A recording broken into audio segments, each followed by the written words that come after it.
What's up, everybody? Welcome to Comic Book Club. I'm Alex. I'm Justin. I'm Pete. And we're coming to you live from a couple of places on the internet. We are live on Facebook, YouTube, LinkedIn, of course, for all your jobbing needs. We are jobbing, Twitch for all your twabbing needs. I don't know what Twitch is for. Kick, your favorite one, Justin, and of course Instagram as well, which, as we were just talking about, Instagram is great because you never know when the posts are coming. Right, this is probably getting served up to someone in 2027. You know what is getting served up is the amazing show we have for you guys, and we wouldn't be able to do that show if it wasn't for the support of folks at patreon.com/comicbookclub. Now, you can get ad-free versions of this podcast, you can join our Discord, you can do a lot of other things, but once a month... We started a book club that people come and then we all talk about comics together. Oidus Larson. Hold on, Pete. This is an actual thing that I had a lot of fun at. Yes. It's a little ridiculous that we were like, we should have a book club for our comic book club for the first time in 20 years. We finally paid off that name. This was super fun. We talked about Drome by Jesse Lonergan. It was only taped for Patreon supporters if they catch it up later. This wasn't a podcast or anything. It was literally just like hanging out and talking about the book, how a book club works. But I buried a tape of it in my backyard. Unearth, disinter in 20 years. Yeah, 50. Oh, 50 years? I think if you're time capsuling for 20 years, what are you doing? Just put it on a shelf. I do a time capsule every 2 to 3 years, and I dig it out. Really? I'm like, wow. That's a lot. Ooh, what was 2022 like? Let me Oidus Larson. Okay, Pete is losing his mind here.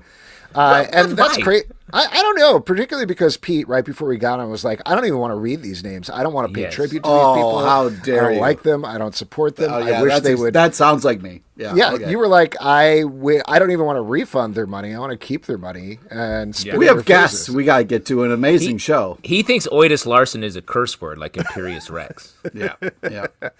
Well, like I was saying, at the $5 and up level at patreon.com/comicbookclub, we pay tribute. We read off the names once a month. So let's get to it with Oidus Larson.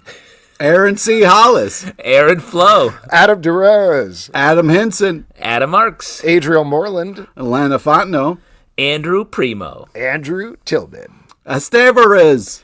Beer Cat PhD. Bradley Hanson. Cameron Schrader. Carrie Matthews. Chet Post. Chen Smale. Christina Jaramillo. Christina Rensfield. Chris Terralizzi. Clemens Luer. Corey Chicheri. Corey Smoker. Dakota Gade. Dan Snow. That's all. It's Daniel Cabral. Daniel Fuentes. Danny Heck. Darren Tupots. David McKay. Dennis Scott. Which way? Doug Satterway. Doug W. Dylan L.J. Eduardo Martinez. Emmett M. Enrique Chumbez. Gary Meyer. Gerard DeVilliers. Ian Ray. Why? Jack Fry. James Connolly. Jaron Townsend. Jason Donahue. Jeffrey Whaley. Joe Benton. John Henderson. John Manuel. Jonathan Jong. Joshua W. Broxson. Joshua Wiggular. Kevin Kleinrock. Kieran Broderick. Lance Kaminsky. Luana Thomas. Leah Hunt. Luke Asink. Mad Max Pliskin. So nice, it's Matt Tice. Matthew DePalma. Matthew Schofield. Rounding out the Matthew block with Matthew Taylor. Rounded out the Max block with Max Baker. Michael McAuliffe. Michael Tillman. Nathan Hall. Nelson Kelso Martinez. Nick G. Nick Grayson. Official CBC chef. Stray Bullies, a.k.a. Brett Macris. And we do charge him by the word there. Omnia Soul Art. Oren Dix. Orlando Kelly Jr. Pedro A. Rangel. Provocative Ambulance. Rev Mikey. Robert Petinato. Roxanne Tyler. Russ Bowling Game. Sam Lim. Sarah Schottmuller. Saunter. Scott Carpenter. Scott England. Severin. Stanley. Steve Cook. Steve Hunsberg. Taylor Bryan. The Big Flood. The 12 Bench. Tim Bubb. Tom. Victor Perez. Will Buchanan. Will Diaz. W.M. Leach. Zachary Bachman. And Zika's Viral Comics. Thank you all so much for your support. We sincerely could not do the show without you. We couldn't start the show this way without your names. That's true. And if Pete had his way, we wouldn't do it at all. Oh, my God. What a liar. Your pants are on fire.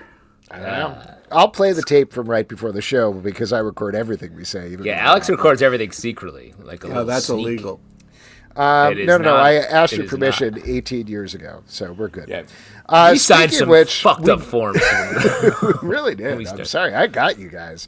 I don't even want to get into the stuff with your blood. All right. We have some great guests for you this evening. Why don't we kick it off with two of the folks behind the new Space Age from Mad Cave Studios, which is on sale on December 17th. Ladies and gentlemen, Kenny Porter and Mike Becker, welcome to the show. Hey, welcome. Hello. How's it going, guys? How are you? What's up? Hey. Excited to have you here. Thank you for bearing with us with reading all of those names. And if you have some names you'd like to say, just throw them out there. go ahead. Yeah, this is only the if time. I can do it. Yeah, only if I can do it in the SNL voice of like Alex Zelbin. Oh, really good. Come on down. Musical guest, Fish. That's going to be a long show. Spoiler. Long jams. Excited about this book. This is very fun. Like I said, it's coming out on December 17th, which I want to say is next week. I'm losing all track of time. Wow. We're in the liminal space of December. Nothing counts anymore. But this book is the short version, and tell me what I'm missing in terms of the pitch. But basically, all space programs get shut down due to an event that you get to see in the first issue. There is a member, an astronaut for the space program, who has been trying to find his brother who went missing years earlier, and he discovers there may be a way of doing that involving crop circles. There's a lot more stuff that gets involved. There's a little bit, from reading the first two issues, I'd say there's like a little bit of a sense of like a heist. I mean, it's not a heist, but it's kind of like we're building a team to do this thing, which is I love that format. I'm a sucker for it. But what are we missing there? What should we say about this book otherwise? Kenny? I think you've got a lot of it. Yeah, it's about a disgraced astronaut who essentially discovers that crop circles are the secret instructions for space travel via magic, actually. That explains why in this world, or just from what we've perceived of whatever UFOs or UAPs may be, they seem to move against the laws of physics. So it was just a cool idea of like, oh, what if it isn't science that moves these things? What if it's magic? And what if crop circles, since they're similar to like magic runes you would see in fantasy and everything, what if that was instructions for space travel? So it's a big, like, hopeful science fiction story with a lot of heart. I've said a lot recently that like I love all types of sci-fi, big action stuff, dystopian horror, but we haven't had like a lot of hopeful science fiction in a while. And I wanted to do something similar in the vein of like DC's New Frontier, or movies like The Explorers or Flight of the Navigator, like those old fun like 80s space movies. There was a hopeful kind of story about exploration and not just magic in terms of casting spells, but like the magic of space travel and exploration we haven't talked about in a while. I want to jump in there because I feel like in a time where everyone is sort of combining genres, where it's like vampires but football, they have to suck footballs dry. Got it. That's my book. This feels like such sick a pitch, bro. Pretty good, right? That's just man. an idea. Football vampires. That's the title. This feels like such a considered genre blend. How did you develop this? This feels like it sat on your brain for a while. Yeah, it was actually honestly pretty quick, similar to Football Vampires. There was a ton of footage of UFOs and stuff released lately, so it was like in the zeitgeist. Yeah. I was thinking about it. And then also when Unsolved Mysteries came back and did that new season, the UFO episode was actually about my hometown. Oh, wow. It happened around my hometown, around like Grand Haven, Muskegon, Holland, Michigan, about this huge UFO sighting that was well documented. And of course, all these Midwest people were very politely calling the police, being like, I just want you to know there's a UFO outside. So if everybody needs to watch out. So like that was in my mind. And I started, like I said, thinking about how they move. And I'm a big fan of stories about magic and stuff. I decided to blend the two. And from there, it really became like, I have a cool concept, like what's the emotional crux of the story? And I started to think about, being a kid, and having that hopeful sort of feeling about, you know, space travel or science or that big sort of thing. And that kind of blended into a story about brothers and survivors' guilt and everything. So while it is a big hopeful story, there is a very traumatic, emotional story built into it as well that the characters are working with. Yeah, the layers of it is really nice. I mean, first off, I love the vibe, the look, the color, the art is fantastic. But yeah, it's this cool kind of UFO idea with magic where I'm like, oh, creative, cool. But then also the hook of like, after the first issue, I'm like, oh man, I want to see if this guy saves his brother. This is awesome. So like, I love the kind of like stacking the different kind of things on top. It works really well and fits into this kind of cool idea that you've really crystallized. I just realized I went on a rant and didn't ask you a question, but great work. I love it. It was a very positive rant. Just put a question mark at the end. Great work. Yes. Yeah. Thank you. The answer is yes. Maybe don't make that face. I don't know. Yeah. Well, thank you so much for the enthusiastic words, because it means a lot to us, because we've been working on this for a while. So to finally hear other people get excited about it, where it's not just Mike and I on the phone of like, isn't this so much fun? For like, since we can't see the forest for the trees, it's nice to hear that. But speaking of visual stuff, like I really love what Mike's done with it. And Mike, if you could talk a little bit about how you developed the visual identity of the book, I think people would probably love to hear that. Oh, yeah. Also, thank you for the kind words. Like Kenny said, we've been kind of creating in a vacuum for a long time. So best place to create. Yeah. Can be. It feels like Kenny said, kind of can't discern the forest from the trees. So there are times in the middle of the process where it's like, does this look like anything? Does this make sense? But in terms of the visual identity, I definitely used a lot of sci-fi touchstones just to kind of as like a launch point. I think we really, from the beginning, wanted this DC New Frontier style hopeful future. But it's not too distant in the future, and it's really not utopian. It's just like a couple of years down the way, how has technology developed a little bit. So a lot of the style I developed, I used by kind of looking at some retro sci-fi stuff to pull from like 50s sci-fi art, a lot of pulp sci-fi, to kind of capture this like nostalgia cycle of where we had our 1950s, and if in the 2050s where the story is set, maybe some of these things have kind of come back into fashion. I looked at a lot of like Googie style architecture, or that mid-century modern kind of shaped Jetsons style aesthetics for just kind of that shape language that informs some of the fashion of the characters and some of the locations. I had to design a lot of spaceships. There's several, like many spaceships and vehicles, which was a little out of my wheelhouse, but was really good exercise in learning. Just you have to kind of draw anything, and I kind of forced myself to learn how to draw vehicles, and definitely came up with some pretty unique spacecrafts deeper into the story. Well, how do you tackle that then, just to keep talking about the vehicles a little bit? Because like you said, from the first two issues, we get a sense of that. Presumably there's going to be more as the series goes on. So do you build a 3D model and work off of that to figure it out? Do you just doing loose sketches or somewhere in between? I'm not going as far as to make 3D models. Okay. I develop everything just pencil, paper, sketches. Some of the machines I don't want to talk about too much yet, just because they show up later on. For example, in the first issue, one of the first things we see is he's driving essentially a space truck. That was pretty easy. Just kind of throw some wings on a truck.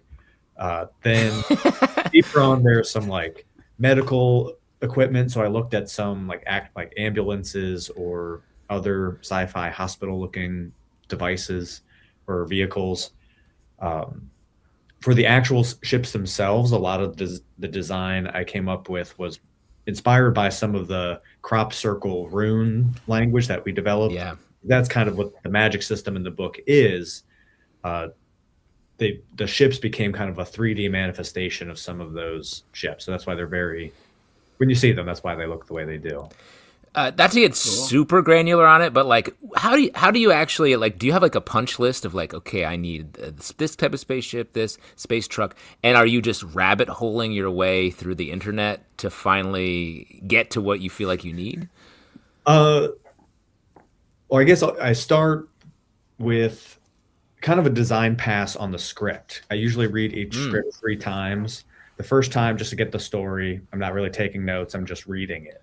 Then the second time, that's my design pass where I kind of identify what characters I need to design. Oh, cool. Their new characters, crowd scenes, locations, and stuff like vehicles. That just what am I going to have to draw? And in that pass, I also kind of rank the pages. I call them A, B, or C pages. Like this is going to be a problem. This one. It's the set piece or the challenge, like Right. a splash page or like a big reveal, double page spread. Those are going to be the A pages where I have to really bring it. And the B pages are probably very like plot focused, or also probably kind of got to bring it, but it's not like that. The huge like set piece of the whole 22-page story or 20-page story. And the C pages are the one that, as they're going to the printer, you're still kind of sketching as they go right into the press. There really are no throwaway pages because everything, in comics, it's the real estate is just so limited. So they all matter, but they're just the ones that are maybe just more conversation focused. Right. And do you do the A's first, or how do you tackle it? Or last, yeah. I am a psycho, and I just do everything incredibly chronologically. Like, oh, that's so interesting. You just want to know how hard your bumps are throughout the issue. I'm trying I to see. Okay. The whole script 3-dimensionally, so figure out what I have to draw, and then on the third pass, that's when I'm doing the thumbnails, and I'm probably taking some notes or like doing little panel layouts, especially if the script itself inspires or calls for something specific, which is pretty rare. But I'll do that on more the third pass where I'm like, okay, panel 1, it's this. Panel 2, this is how much dialogue is in there. So that's kind of my process, translating the script into pictures. And then design-wise, I just kind of hit each one as I go. I'll do a lot of sketches at the beginning for some of the big picture stuff. But yeah, so that's a lot of my process. Before we go any further, I did want to mention we have a really pushy guy in the comments over on YouTube who's forcing you to read this. No, I'm kidding. Once every week on the show, we have a professional chef down in New Orleans. You might have heard his name at the beginning, Brent Macris, a.k.a. Straight Bullet. He works at a restaurant called Shift. Actually manages a restaurant called Shift down in New Orleans. That's fantastic. Go there if you happen to be in New Orleans, but he either creates or curates a cocktail for us. This week he created This Crop Circle is Telling Me Something based on your book. It is rye whiskey, Amaro, honey syrup, lemon juice, absinthe, Angostura bitters. I'm definitely, am I mispronouncing that? No, that's right. I got it? Okay. And a lemon wedge. So there you go. If you're looking to tackle the space race, this is the perfect cocktail for you. Yeah, this is the fuel of the space race. I'm drinking it minus the absinthe. Is it good? It's too bad. Mm-hmm. Yeah, I want one real bad. my black market absinthe supplier is running late. Weird. Really weird. Well, there you go. I'll send that to you guys after the show. Just want to show it to you. Cool. But Kenny, over to you in terms of your process. Do you have A, B, and C pages as well, or how are you tackling it? I rank it A, B, and C how much I'm going to screw Mike of how much I just draw a big A over every single page so that he gets like upgrading papers. Process wise, I've kind of gone more analog, and I've gone back to like paper and pencil for a lot of stuff. Just because I think it gives me a better, like a 1.5 draft by the time I get to typing it, because I've already kind of thought about it a little bit more. I'm going slower. I can type really fast, but I shouldn't write that fast. So I found that like writing in a notebook first really helps me think about what's on the page. I do a lot more edits and stuff that way. And then usually I'll break it out into sequences and then break those out into pages and everything. And before we worked together, we made sure to have like a good, like long phone call to talk about what the vibe of the book was going to be, what the real heart of it was, some of the touchstones, the things that we really liked. I think that phone call was like super important for us locking down what the process was going to be like from scripting to art, and then the whole vibe and flavor of the book to make sure we were on the same page and had kind of the same thought about influences going in. You, like you've mentioned, are dealing very heavily with crop circles. I'm curious both from the design standpoint, but also from the writing standpoint. Are these real crop circles, and what are your take on them? So I'll start, and then Mike can jump in here. So I just gave some examples early on of what they could look like, and then we talked about what they would look like in our world, because obviously, like in this world, unlike the real world, they're a completely different thing for a different purpose.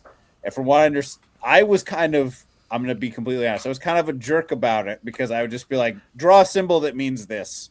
And I wouldn't give any direction. That is like, kind of jerky. I mean, come on, help him out a little bit. It's a little bit of just trusting him to knowing that he would. That's do a it good way of correctly. saying it. Yeah. Yes, I trusted Mike that if I was like, okay, we're going to need a symbol that means this, that we're going to put on the control panel that they're messing with. Because in the first 2 issues, there's a lot of experimentation and a lot of building stuff from scratch, which leans into that heist sort of thing you were talking about, which I really enjoy, of like getting the team together and getting all the materials and testing stuff. And Mike developed a whole like key of what the different symbols mean. So you're pretty into the dark arts at this point, Mike? Just conjuring some weird runic shit? Yes. Definitely explored some of that thematic stuff. Kind of even going into this project, I was already pretty familiar with a lot of this stuff that I kind of discovered through comics. So this project, when it came to me leading into the phone call Kenny mentioned, I was already really on board with a lot of the crop circle, occult, like sigil stuff. So it was pretty natural fit for me, and kind of exciting to get to explore and put my own take on some of that stuff. But I did develop like a whole little alien language that they translate. Wow. That's what they use in the story to, kind of cast their spells or power their ships, which is really how it manifests. Their kind of keyboard. That's amazing. I can't wait for a couple of years in the future when we use that to decipher real alien language. It's going to be great, man. Yeah. Yeah. Maybe here sooner than we think. So obviously we've read ahead, but since most people have not, and this is coming out next week, what do you want to, obviously we've been teasing it all along, but what do you want to tease about the book? What do you want to tell folks to get them to check it out? Yeah. So coming up, I'll say that, like you said, first issue's hitting next week. That's going to get us off the ground running. You're going to get a lot of the setup. It goes way crazier, even from what you guys have seen in the ahead stuff of like when we get more into like spoiler alert, they're building a spaceship. They're going to go to space. Like when they go to space, one of the reasons I loved Mike for the project was because aside from like he has a lot of experience in animation, and you can tell that in his pages. In the sci-fi stuff, there's a lot of influence. I love like Franco-Belgian, like Mobius type stuff. We get real like crazy in the space pages when we get there with things, and it gets very like Metal Hurlant, Mobius sort of stuff later on. So I'm very excited for people to see how weird it gets, and to see how Mark is going to deal with the drive to saving his brother, because while it's a good, emotional and justified drive, that might get him into some trouble. Oh boy. It feels like Joey. And I just want to, while you're talking about references, if you're a fan of like early Umbrella Academy, I feel like this is a book for you. I really like that. I was catching that vibe and that sort of like creative push from that book. I would say like it gave me a little like Fear Agent, but like not mean or heartbreaking. A warmer Fear Agent gives you hope, Yeah, it reminded me of Fast and the Furious, because but in space. Are you saying or football vampires, Alex? Football vampires. I always mispronounce that as Fast and the Furious. I'm so sorry, Justin. Well, that's part of it too. It's included in that. Yeah, they say football vampires in the book, but everybody's like Fast and the Furious. It's a bit. It's a good bit. What? Holy shit. All right, let's go. I love it when bits come to life. That's awesome. Just for anybody listening to the podcast later, Mike drew a football vampire while we were sitting here. Mike and I just made $1 million. That's amazing. I was waiting for it to come up again. That's so funny. You knew it would. I love the trust. Guys, the book is great. Congratulations on it. I'm excited to see it go crazy it's awesome. down Can't the wait. road. And thank you for coming on. Yeah, thank so you, guys. really enjoyed the book, guys. So good. Thanks. Thanks for letting us get the first two. All right, there we go. Once again, the book is called The New Space Age. It's coming out from Mad Cave Studios on December 17th. Thank you to Kenny and Mike for coming on and talking about it. Book is a ton of fun. Definitely. Yeah, it really is. Hits the ground running, too. Yes. It definitely does. And speaking of hitting the ground running, we're going to hit the ground running with another guest. I'm very excited to have him back on the show. He is the creator behind Oni Press's Crownsville. The second issue of that is on sale tomorrow from Oni Press. And it also is phenomenal. Ladies and gentlemen, Rodney Barnes. Rodney, Hey, welcome. How are happening, you? guys? I'm doing okay. I've been working on this football vampires thing. It's taking up a good portion of my life, so I can't really talk about it right now. But it's a great That's how it idea. always happens. Really excited. I was thinking you could tie it into the Tom Brady Deflategate thing. You know what I mean? Yeah. It's Oh, man, really there's so many. It's got, There's so many. there's Hey, a lot of you angles. Get out of the pool, Pete. There's Right, we're all swimming, right? Come There's on. this quarterback named Tom, and he's immortal, and he's playing until he's like 100, and you know, Yeah. got He's 100. clearly a vampire. He's clearly You know, a vampire. But yeah. I can't Rodney, give you honestly, more. when you say it, it sounds much more real than what I did. So I feel like we're really actually moving forward here. I'm a pro. So Yeah, exactly. That's true. You are a pro, and that comes Yeah. through in Crownsville. Like I said, the second issue is coming out soon. We've read both the issues so far, and they're fantastic. And this is, I feel like we talked to you about this a while ago. I don't you did. remember. Yeah. Yeah. But just for anybody who hasn't been checking it out, this is somewhat based on the real Crownsville Hospital in Annapolis, Maryland. Am I getting Yes. the location right? Yes. But it takes place in the present day as a detective is investigating some weird goings on there that do tie back to all the disturbing, terrible real life things that happen. And just to kind of start off, I feel like we asked you this question last time, but I'm curious just for new listeners to hear your answer. Like when you're dealing with something that is real horror like that, like what happened at Crownsville, how do you make sure to responsibly work that into fiction, like I think you are doing in this comic book? Yeah. Great. It's a fine line. I mean, I think that you deal with it from a historical place where you don't put any like personal agendas across. I do my best to tell the stories, and I allow the characters themselves to feel what they feel. Like if you could imagine yourself being in a haunted house, I try to place it more like that. And any of the in quotes social commentary really comes about by how it makes the characters feel, not so much me. So it becomes more of a human story than it is more of something that I'm telling from the outside in. Yeah, I was gonna say, like, if you really feel alongside the characters, and one thing that I think keeps it from getting caught up in any like really sort of looking at the real life of it is how you have such an ensemble here, and you're jumping between their sort of story points. Like, but that also feels challenging to do as you're hitting one issue from all these different angles. It is, but you know, the characters, as you mentioned, they have their own personal stuff going on. So it's a great place to be able to depart the main story and the part that could be exploitive and kind of narrow in and focus on this place and what's happening in it, and the pain that's under it sort of affects characters that are already going through their own thing anyway. Yeah, this is, there's like beautiful, powerful panels in here. The art's fantastic. It's heartbreaking, this story. Was it something that like you found out about it and then we're like, oh man, I want to turn this into a comic because it's just, it works. No. It's so powerful in comic form.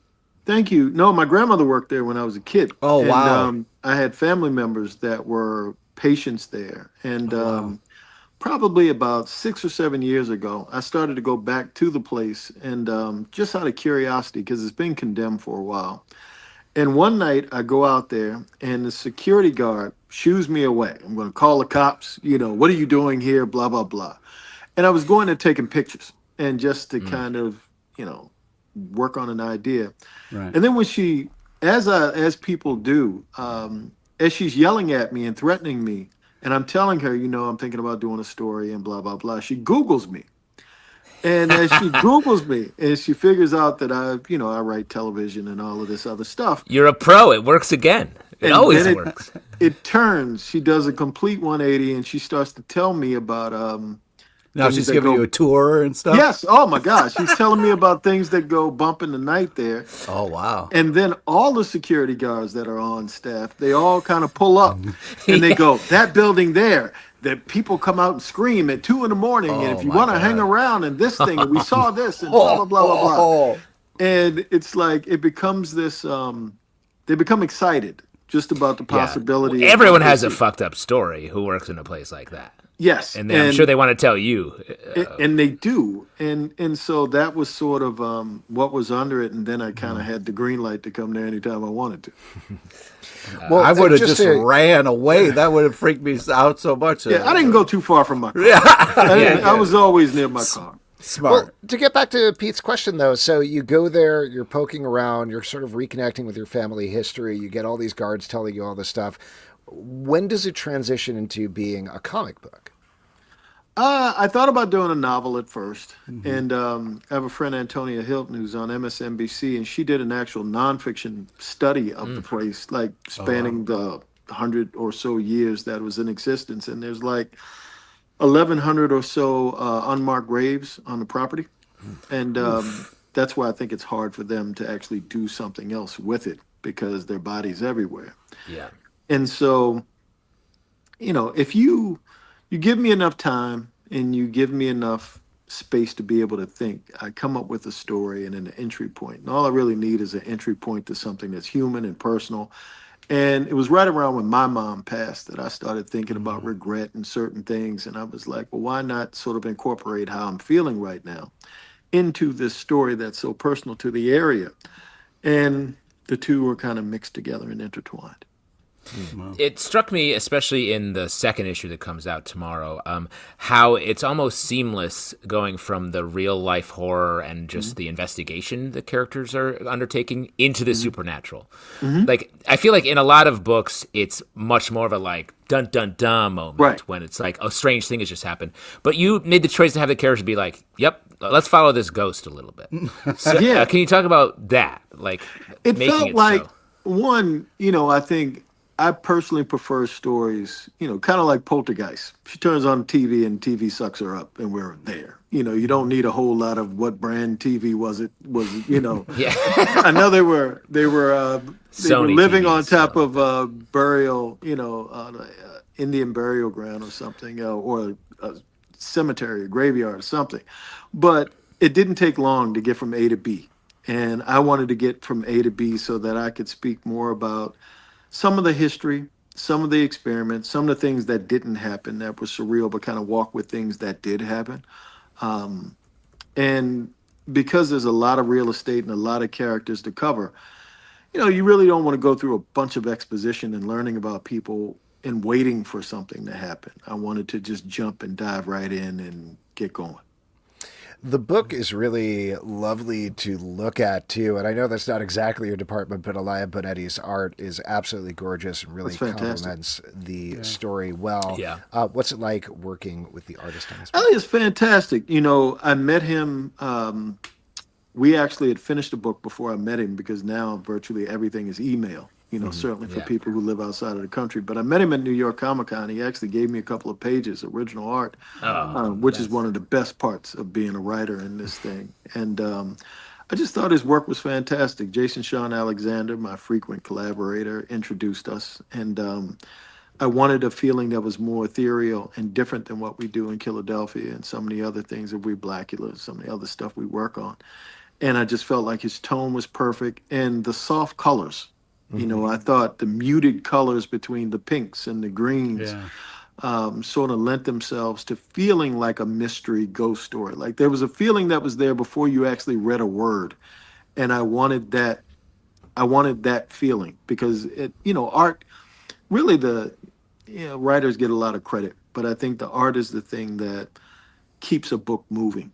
It's a lot of when people see a cover, when people open up and they see the art, that's the first thing they see before. If they don't invest in that, they won't invest in the story. They won't take the time to sit down and read if it's not appealing in some way. And I just think, he's the star. Ellie's the star of the book. Well, like you're saying, and again, I know this is not necessarily your department, but the thing that I think is really lovely about it is the way that the wash is on the page. It almost looks, it feels like there should be paint peeling off Yes. of it, or it Yeah. looks like an old painting that's been on the wall and is a little dusty on the bottom. So it complements it very nicely, I guess. Yeah, it looks like a place that's condemned. You know, it looks like a place that's really condemned. Yeah. Since it is something that is so tied to your family history and you researched it so heavily, was there anything in the process of specifically making the comic that surprised you? Something that you found out that you weren't expecting?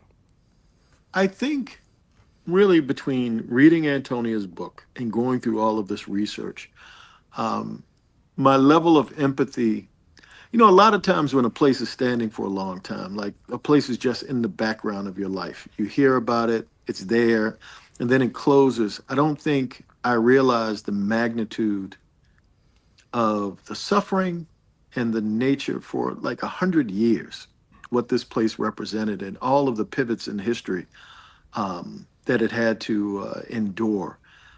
I wanted to sort of in some way speak to, marinate that in the story some way, that the story was bigger than actually these two guys that are trying to investigate what happened to the security guard and all of the things that were tangible. I wanted to not necessarily depart from it because that's the purpose that is there, but I wanted to be able to have them fall into a story and fall into something bigger than the thing that originally got them there. Do you feel like, not to ask something too personal, but do you feel like you've gotten any closure on your personal family history from doing this book? Or do you feel like maybe it has raised more questions that you'd want to explore further down No, the road? I think it's a good thing. I mean, in a lot of the stuff that I do, it's cathartic. I think the things that the things that I write best are things that are emotionally connected to me in some way, shape, or form. I see myself in them some way. And that doesn't necessarily have to just mean culture or anything like that, but oftentimes like things about myself that I wrestle with. Insecurities, regrets, those types of things. If I can speak to those things and it comes from a cathartic place, I think it connects to, hopefully it connects to the reader and they can see the humanity in it, or at least the attempt at touching something that's empathetic and not just entertainment.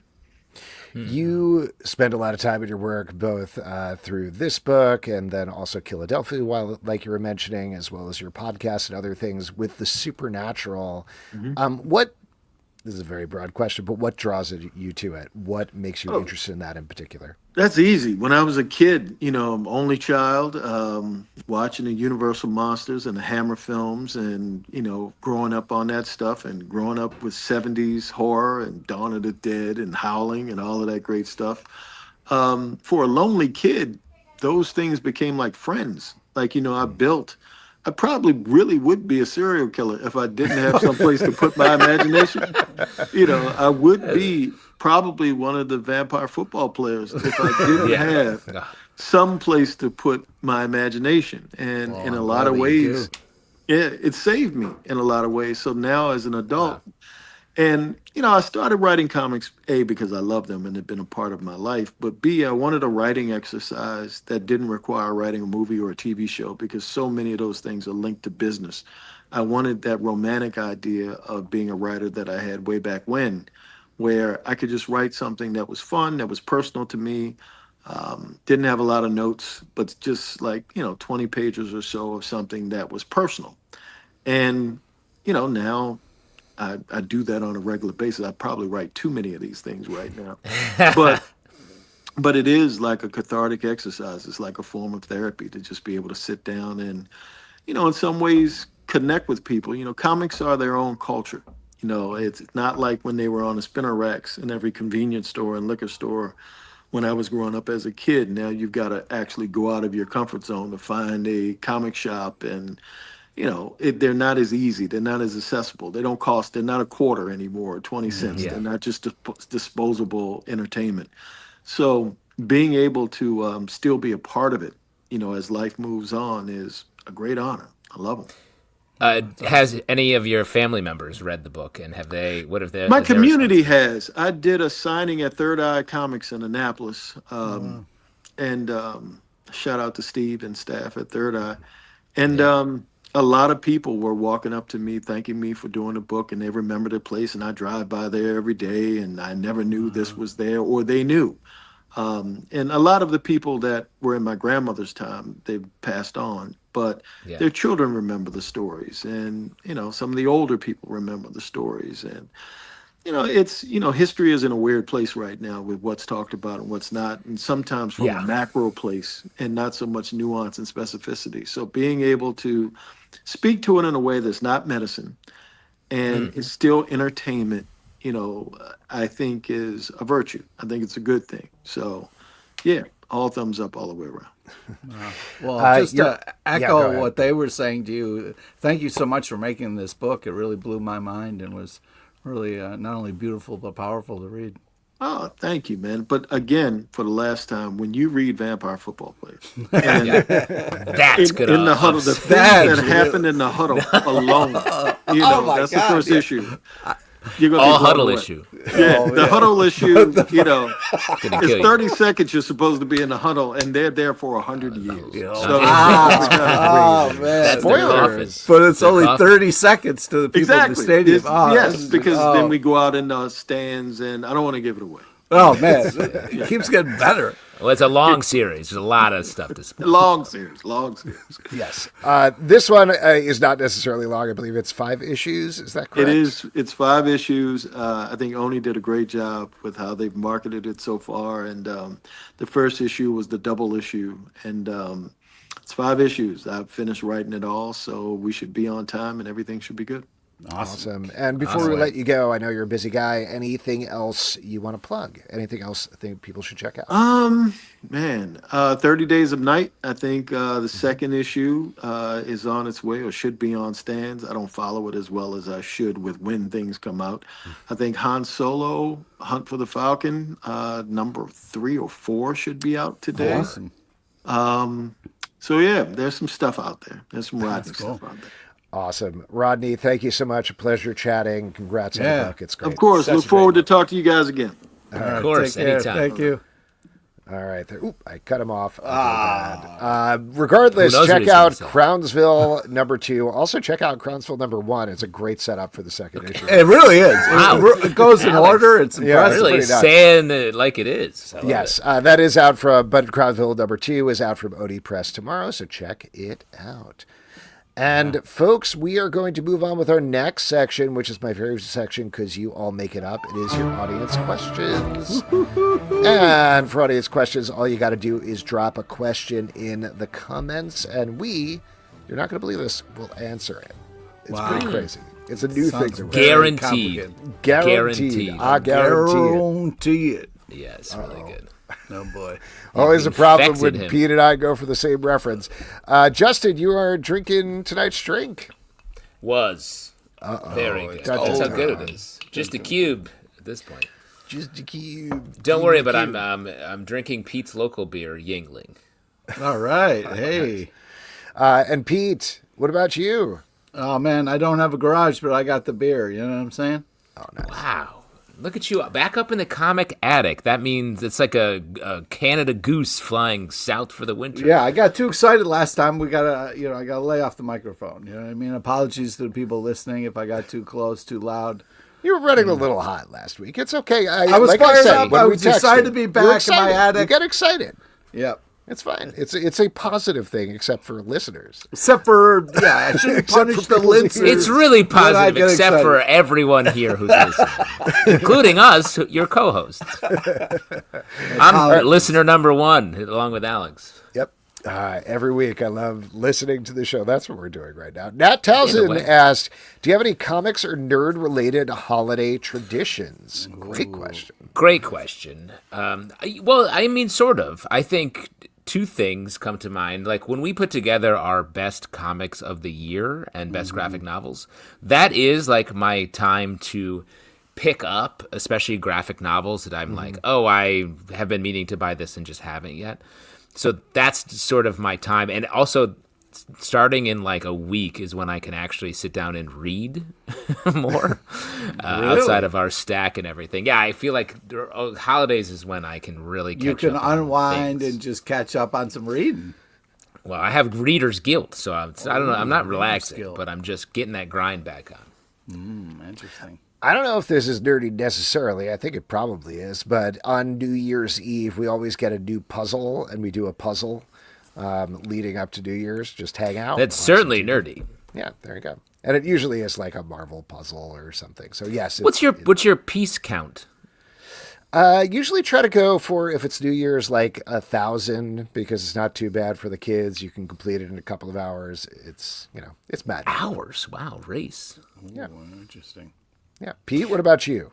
I don't know. Oh, did you have more questions, Justin? No, I was just going to say when my wife goes out of town because she works as an actor, that's when I get out a puzzle that my daughters and I do. But we try to spread it out I try to spread it out as long as possible. We try to finish it before you the hide ball pieces drops, for them. So. Yeah, I throw pieces. Also, my son and wife are crazy good at puzzles, so they're usually like done with it by the time me and my daughter have gotten to it. What about you, Pete? Any traditions?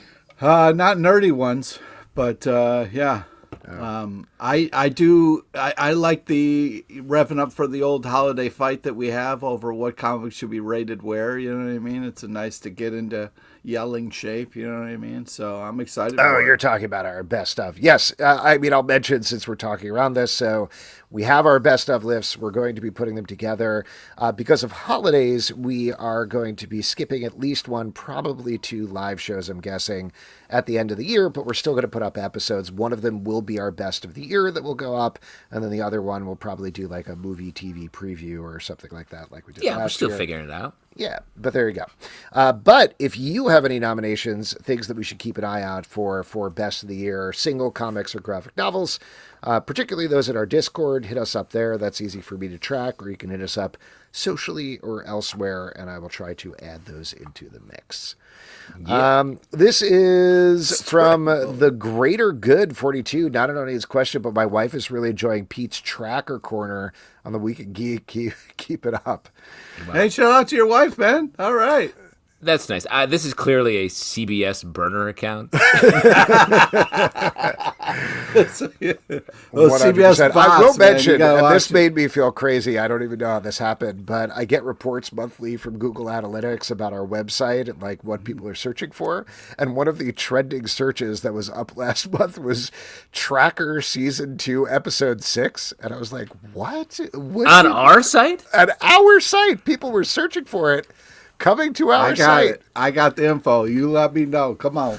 Yeah. What the hell? Pete's been doing a very popular tracker coverage on our website secretly. Schreckler says, what sports do you want to see a comic about? Besides vampire football? I mean, geez. Haven't we really landed on something here? Yeah. I do always like it. I mean, this is not a good answer for what do I want to see, but what have I seen? I always like it when it's like not a straightforward sport like a football or a baseball, but like honestly, it's not my favorite comic, but Fence. I like the fact that no, I don't. I don't love it. I feel like the writing. You bring it up. I like it, and I like that it exists. I like things like that, or like Screaming Paintball over in what was the Josie Campbell book? Yes. I love Skull Crusher. Yes, I Heart Skull Crusher. I Heart Skull Crusher. Things like that, I think, are more fun for me when it's something like, oh, that's a little fun. Well, and I think you can go with a big sport if you do something like Southern Bastards, something that I like to go read. And didn't it just get optioned for development in the last few months? That was a fucked up story. Holy It shit. was a fucked up story. It's also fucked up stuff that the artist did, but we don't need to talk about that. That's right. You're the one who brought that up. That is right. But how about curling? Let's see a curling comic. Okay, man, that'd be fun. I'm into it. I love weird sports, so that would be fun. You know, ESPN the Ocho. You know what I'm saying? All about What's your weird sport that you would watch or even play, Pete?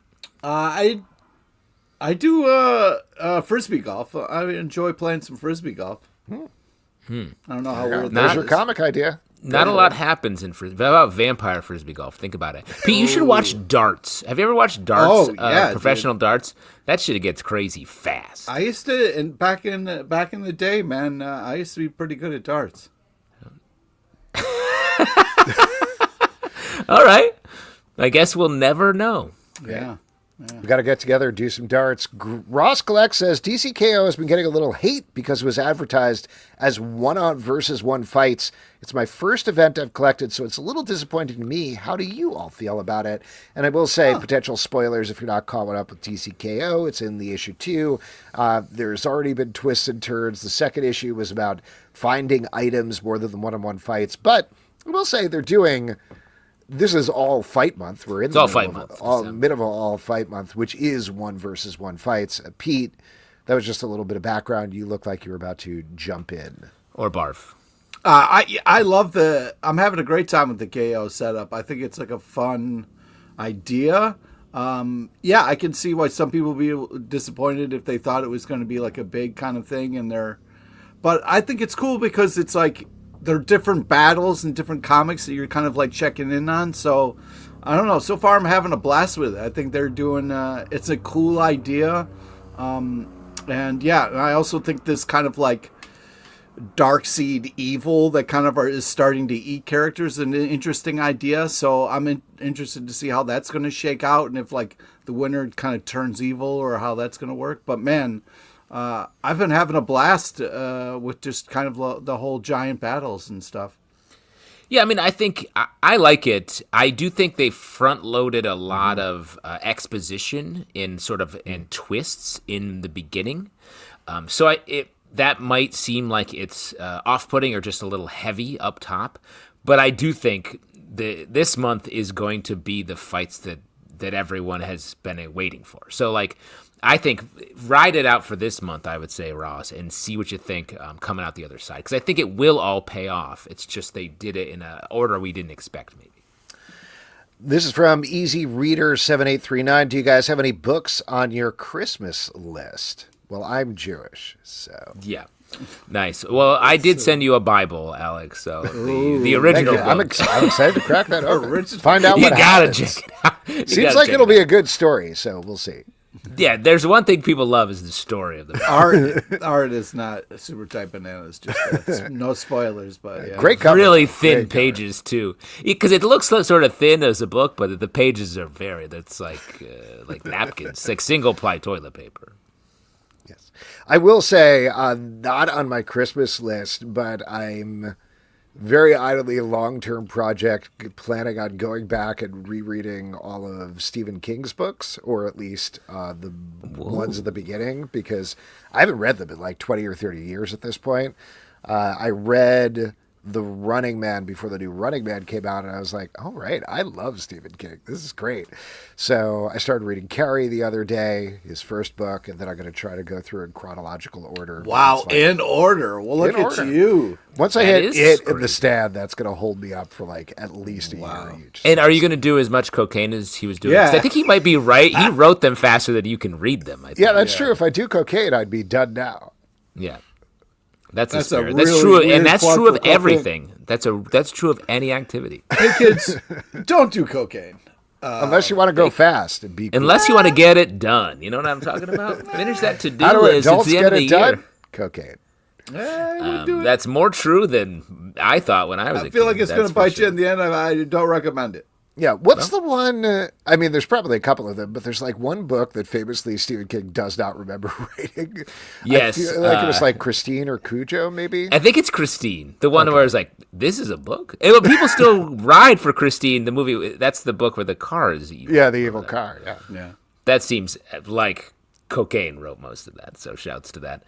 I need to finish a book I started and then put down as I got too busy, but The Bright Sword by Lev Grossman. So that is the book I'm going to finish reading that I enjoyed. This question's great because I realized a Christmas tradition. Me and my niece go to a bookstore either the day after Christmas or the day before when I'm down visiting. So, yeah, I'm excited to check out some books and start reading. You're going to love Goodnight Moon. We actually, while we're talking about holiday traditions, we actually do the same thing. The last night of Hanukkah is pick your own book night. So instead of getting the kids a present for the last night of Hanukkah, we go to the local bookstore over here in Brooklyn, and they get to pick out whatever book that they want. Stop stealing my ideas, man. Yeah, we call it Papa Pete night. Oh, that's nice. I celebrate Papa Pete night. It means something else in my house. Capricorn Media Products says, ready for the upcoming trailer for Supergirl on Thursday. It feels too soon to be. I agree. It feels like, how are we here now? Is it time for that? What do you mean too soon? I mean, this is probably has nothing to do with anything, but like my feeling is there's a lot of rumors that the Avengers Doomsday teaser trailer is going to hit with Avatar, Fire, and Ash. So I think the Supergirl trailer is coming out now to get ahead of the Avengers Doomsday trailer, would be my guess. But it's also like, there's a lot of hype going into 2026 movies. We got the trailer for The Odyssey and tickets on sale a year in advance. Well, I wouldn't call that a trailer, but yes, we did. Yes, we got the trailer for the new Hunger Games movie coming out a year in advance. Seems like Avengers Doomsday a year in advance.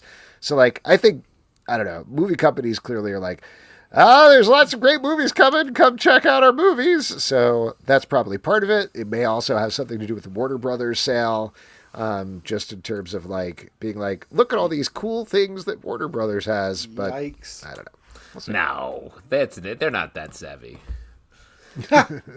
Maybe not. Justin Anyway, would know. what do you think? Are you excited for the trailer? Yeah, I'm excited. I mean, I love trailers. This movie especially, I feel like has some tonal question marks that I think the trailer will at least set us on a path. So that's cool. Yeah. Sometimes trailers can be misleading with the tone, but but I think I'm they're going to be doing something. It's going to be doing something. Eric MCI 900 says, when is the CBC Festivus episode? That's when we fight about comics. So Yes. yeah. Every week. yeah, I think coming in 2 weeks. Really. Zedman says, if you were to make another cameo in a comic, which would you like it to be? Oh man. I mean, the real answer is Ice Cream Man. Yeah. Oh, That's a good one. that would be sick. And we could slide right in. Right in. And honestly, a lot of the characters, I feel like, that is sort of me. What? You draws- torture and murder people? No, the look, not the activities. Oh. But yes. For me, remember the when Rodney activities. said he would 100% be a serial killer if not for comics? Shouts to that. Yeah. Is there Support any to have outlets, people. Is there any Christmas-themed comic books you like to read often, and why? I don't know about often, but when we get around to, there's a Punisher Christmas comic that I like to revisit. You know what was fun that, oh my gosh, what was the Null event? The one where Null took over the world was King in Black. King in Black Hulk issue that was about Santa Claus, which sounds crazy, but was actually pretty great. That was a very fun issue. Yes, that was strange. Whenever Santa Claus appears in continuity in the Marvel and DC universe, it's a little weird. That actually reminded me, we're not getting a Batman Silent Night comic book this year, I don't think, which was a really fun treat the last 2 years. The Parker... Jeff Parker, yeah. Jeff Parker written. I'm very surprised by that. Yeah. Because it would be coming out now. Yep. Those were great, though. If you haven't checked them out, the first one, it's just like Justice League teaming up with Santa Claus, who's like beefy warrior Santa Claus. Very fun. And the other one that this just comes to mind is Yuletide, which is coming out from Oni Press right now. It's a very fun, like, kids' adventure fighting against Christmas monsters type thing. So, good stuff. I mean, I love the short anthology comics that come out where it's just a bunch of stories, like a giant-sized holiday comic from Marvel and DC. There's always just a banger story in those. Okay, for real, which artist would you pick to illustrate the Bible? Wow, someone you really want to Humberto punish. Ramos. You really commit to the word. Really? Oh, man, he does great art. I could watch him do anything. Frank Cho. Wow.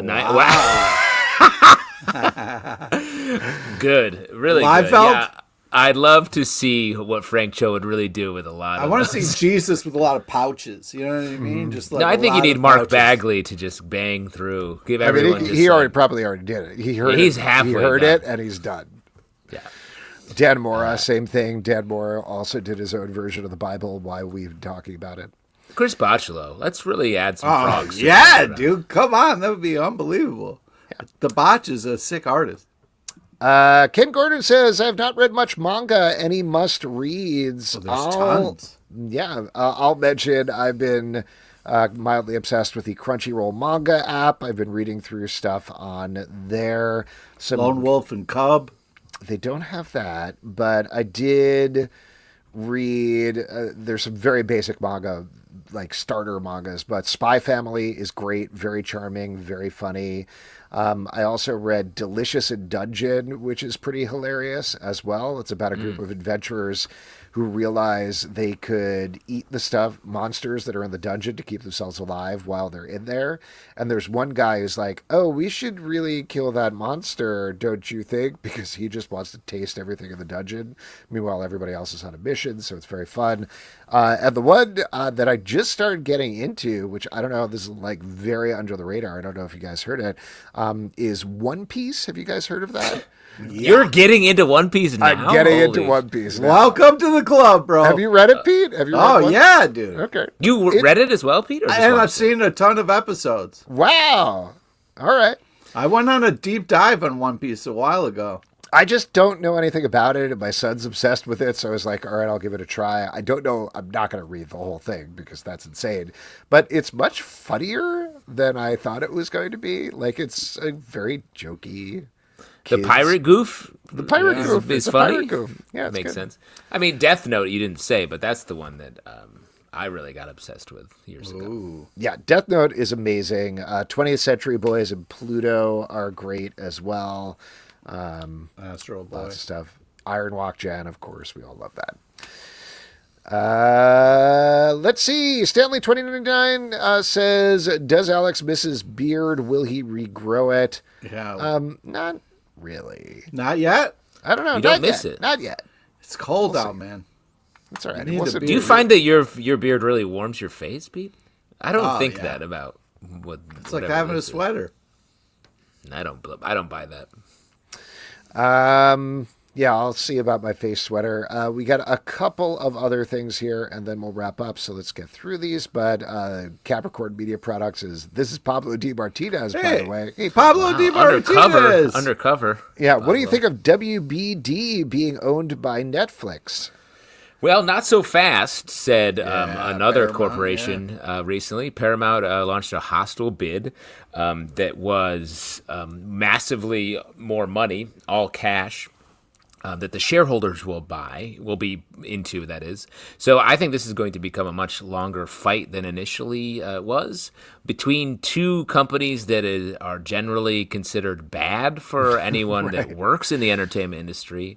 And for anyone that likes to go see movies the way it's been for up until the last 5 years, I would say. So definitely on the negative side, but it's weird to be now rooting for Netflix because of Paramount feels and Skydance feels like a little more nefarious in their intentions, at least so far. It's just crazy to me, and I know this is a very naive thing to say out loud, but it's crazy to me that Warner Brothers can't be its own company, like just exist on its own without being owned by someone. It's just wild. Well, the problem is it was purchased by Discovery for and incurred a ton of debt, and then whatever cockamamie plan they had to pay off that debt just didn't materialize. Right. Not enough people followed the Discovery shows. The HBO subscribership, as far as I know, was as expected, but people just didn't come over to sign up to watch whatever Dr. Pimple Popper adjacent programming was on Discovery, and so they didn't really make the much people money. that like Task weren't into Dr. Pimple Popper. That's strange marriage, but we contain two wolves, and one of them is Task, and one of them is Dr. Pimple Popper. Pablo Nat says hi. Oh, great. This is great. We're just bringing people together. Stray Bullet says, we talked about this in the Patreon, but I need name ideas for the comic book pub I'm working on. Right now, I'm liking Near Mint, but open to better suggestions, although comic book pub is good too. A comic book pub? What is happening? Pete! What? Yes. We've been talking about this. Wait, there's going to be a pub? Wait, how does this work? it's in New Orleans. It's what's going to get you to move there. You'll be either a regular or manager of this place in 1 Either year's way time. sounds great. Exactly. I offered you up. I was like, you should call it Alex Papa did. Pete's, and then Pete's got to go down there. But so is it a bar where how are you reading comics in a bar? Do we have it Pete, you just said it. It's not a complicated formula. But I'm just saying, do we have screens where we can read it so that we don't worry about spilling No. beers? Because I'm really worried about the No, but bag it's and like, boarding. he's still working it out. Like, by the way, this is a serious thing that apparently Yes. he's like actually looking into. Oh my God. The idea would be that there's a comic book shop and then there's a restaurant bar attached to it. So you can purchase your comics, walk over, sit down, eat a incredible burger made by a stray bullet, drink a beer, and read your comics. Oh, that's where would you need to have a little place where you can sleep in the back, so that way you never have to leave. Where you can sleep in the back. Yeah. Yeah. And they near make Mint, large cat beds, I believe, Pete. So you'll be Oh man. yeah, you got to really puff the fluff when you come in, and that means give Pete a hug. I think Near Mint is the name of your mojito cocktail at this as yet unnamed bar. But Stray, I have not. I'm gonna conjure up a list and give it to you. Stray says there's an arcade attached to the bar as well. This sounds like the greatest place ever invented. Yeah.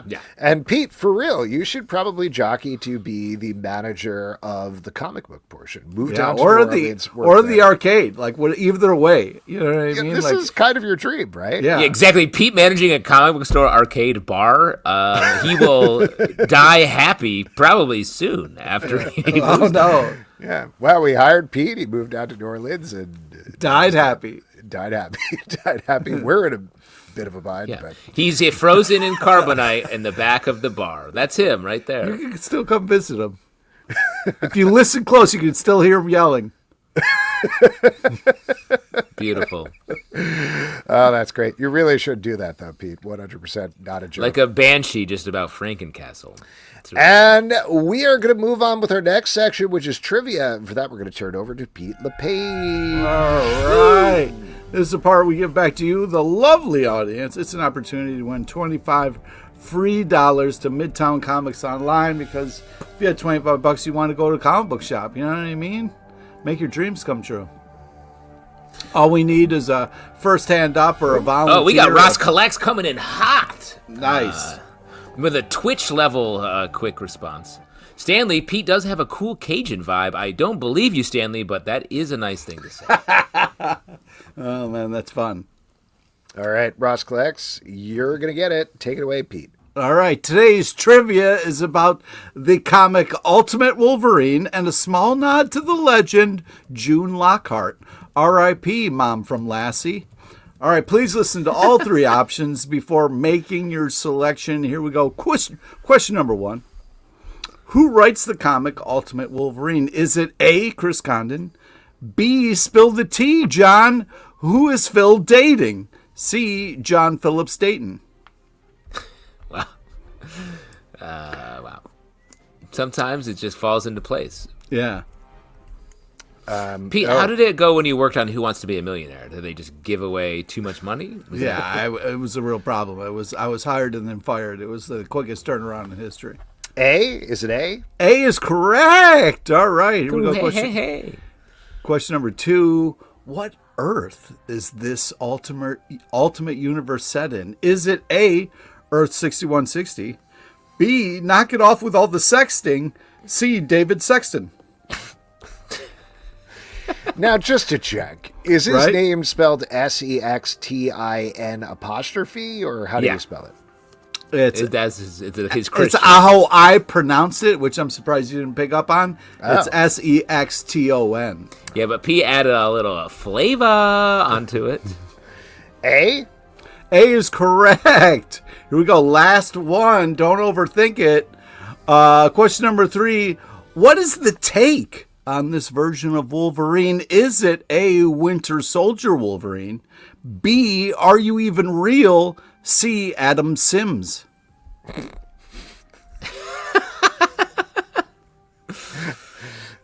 Is Pete, you should work at a carnival just getting people's names and just playing around. Just Or an arcade/bar/comic book store. You tell me. Yeah. A? Is it A? A is correct. Yeah. Really great. Congratulations, Ross. $25 free collects dollars. $25 free dollars to Midtown Comics. Shoot us an email. We'll get that off to you. Pete, what is the secret movie you are referencing? Of course, we're talking about the 1998 movie Lost in Space. Yes. Wow. Nice. June Lockhart also in Lost in Space, not just the Mom and Lassie.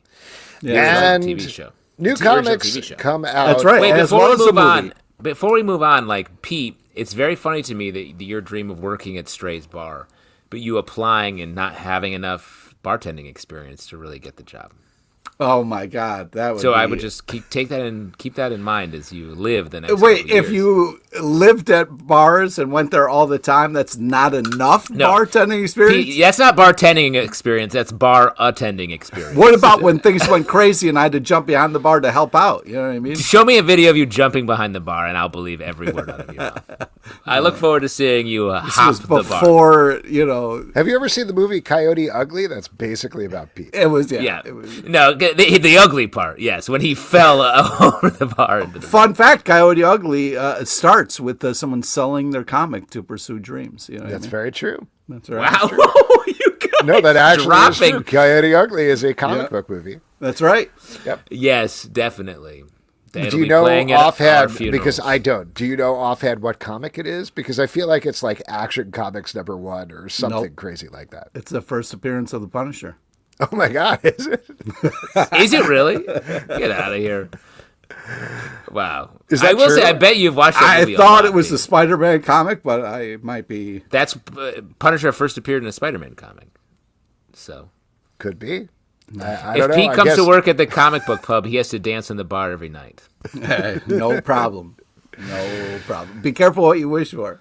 yeah, Yes. go up to the roof and Pete will be singing "Can't Fight the Moonlight." I'm excited. It's a great song, dude. It is a great song. It's a great movie. Yeah. Nobody is arguing that Coyote Ugly is not a great movie because it is. I don't know if that's 100%. It is but 100%. John Goodman is fantastic. In He's it. great in it. Everybody's great. Piper Paraboo. Piper Paraboo? Wonderful cast. A wonderful cast. Yep. Anyway, Goodman as we, Paraboo. as we all know, new comic books come out tomorrow. What are you guys looking forward to that's in comic book stores? Oh my God, there's so many great stuff coming out. I'm looking forward to the Infernal Hulk #2. Took one of man. mine. I'm sorry, buddy. Ultimate Wolverine, I talked about it. But also Transformers #27. And Crownsville #2. Even before we had our guest on, I'm excited to talk about Crownsville. Even before he wrote it down, it is technically after. I'm looking forward to, I'll hype 2 books. Assorted Crisis Events #7. I'm fully in the Dennis Camp, and this Yeah, book you are. has been absolutely heartbreaking. You've been camping out for a while, bro. It's getting cold out in the Dennis Camp, but it is winter time. But this book, speaking of winter, has a bleakness to it. But each issue is surprising and finds a new way to tell a heartbreaking time travel based science fiction story. So looking forward to that. And I also got to shout out Amazing Spider-Man #17. It's crazy in a world where we have Ultimate Spider-Man, that is an excellent book, also coming out tomorrow. But the Spider-Man book I'm more looking forward to is Joe Kelly's Spider-Man. He has surpassed Ultimate Great writer. Spider-Man in my mind. That book of alternating between what's happening on Earth and what's happening with Peter Parker in space has been really interesting and hitting all the marks. I'll reiterate a couple of things you guys said. Assorted Crisis Events is always a must read. Excited about the All Fight Month stuff that's coming out. And I'm pretty hyped for The Darkness #1. Just, I don't know. I can't Really? explain it. Oh, wow. But I like The Darkness. I'm excited to see what they do with it. The Witchblade reboot was real good. It was So, I don't know. We'll see about this. We'll see if that matches up to it, but it should be fun. Tune into the stack to find out. One other thing I would say is Miss Truesdale and the Rise of Man #1. Oh, yeah. Red Drome and Jesse Lonergan is doing the art on this, written by Mike Mignola. So definitely going to check that out. Yeah. And one last thing to leave you guys with that I will bring up here, if you don't mind. What Can is you hear happening? that? No. No, but we can see it. Is that the trailer for Supergirl? Oh, it's Coyote Ugly. It is the first appearance of Punisher. It's the first appearance of the Punisher. I can't believe you knew that, Pete. That's fucked up. I mean, come on. Of course I'm going to. All I need to do is see that once. Wait, did she have the book? Yeah. She had the first appearance. It's a beautiful story. Yeah. He sells it for her, but then she goes and gets it. Oh, it's just That magical. is the most Pete-coded situation I could ever imagine in a movie. This feels crazy. It's my dream. Stanley 299. Pete's always right. Careful how you say that, Stanley. I pray you don't live your life that way. Be careful. Tread lightly. In any case, as Pete mentioned, all of those books that we mentioned are going to be in our Stack podcast that comes out in the Stack feed and the Comic Book Club feed Wednesday at 9 a.m. And folks, that is it for this week's show. A couple of people we want to thank. We want to thank Kenny Porter and Mike Becker for coming on to talk about the new Space Age that is coming out December 17th from Mad Cave Studios. Also, Rodney Barnes for coming back to talk about Crownsville. Issue number 2 is on sale tomorrow from Oni Press. You can check that out, and that book is awesome as well. Next week, we are going to have Jason Spisak is going to be on the show, and if you don't know who that is the voice of Batman in Batman High Volume. So we're going to have Batman himself on the show. Nice. We talked to a couple other actors from that show, Alex, when you were not here, and it was a blast. Yes, so very excited to have him on. Also, Comic Book Club News, our daily news show, Monday through Friday, every day of the week. Patreon.com/Comic Book Club for ad-free versions of this podcast and all the podcasts we do. Don't forget to subscribe on Apple, Android, Spotify, or wherever you get podcasts. ComicBookClubLive.com for this podcast and many more. Until next time, we'll see you at the Comic Book Club. Smash that like button. Follow your Coyote Ugly dream.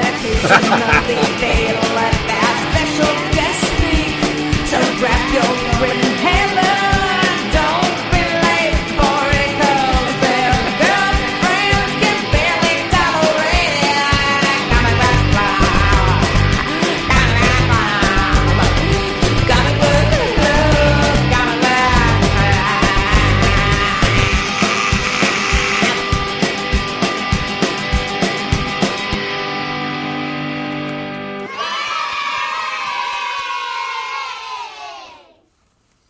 Thanks, everybody. Have a great night.